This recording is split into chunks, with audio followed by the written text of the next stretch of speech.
Governor Sindh Kamran Khan Tessori کی گمنام سپاہی تقریب رونمائی میں شرکت کے حوالے سے ان کا کہنا تھا کہ یہ کتاب افواج پاکستان کے غازیوں، شہیدوں اور گمنام سپاہیوں کے کارناموں اور انہیں خراج تحسین اور عقیدت پیش کرنے کے لیے لکھی گئی ہے۔ گورنر سندھ نے حسن علی آگریا کی کاوشوں کو سراہا، جبکہ انہوں نے اس کتاب میں افواج پاکستان کی بے لوث قربانیوں کو اجاگر کرنے کے حوالے سے بھی بتایا، جبکہ گورنر سندھ نے کہا کہ افواج پاکستان کی موجودگی میں دشمن ہمیں نقصان نہیں پہنچا سکتا۔ پاکستان کی سلامتی ہر چیز پر مقدم ہے۔ 2 سال کورونا نے ہماری معیشت کو متاثر کیا۔ اس کے بعد اگست میں ہونے والی بارشوں نے خصوصاً صوبہ سندھ کی زراعت کو بھی تباہ کیا۔ پاک فوج پاکستان کے دفاع کی ضامن ہے، جبکہ پاکستان کو محفوظ بنانے میں افواج پاکستان اور گمنام سپاہیوں کا کلیدی کردار رہا ہے۔ انہوں نے کراچی سمیت وانا، سوات، بلوچستان اور ملک کے دیگر حصوں سے دہشت گردی کو ختم کر کے امن قائم کرنے میں بھی افواج پاکستان کا بڑا کردار رہا ہے۔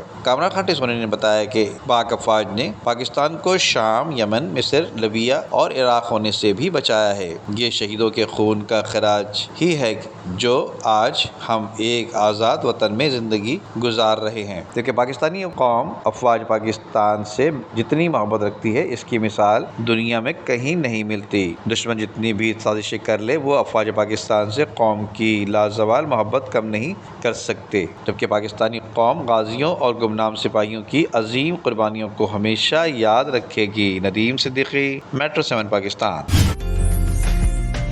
عمدہ میں پکائیں اور جی بھر کے کھائیں۔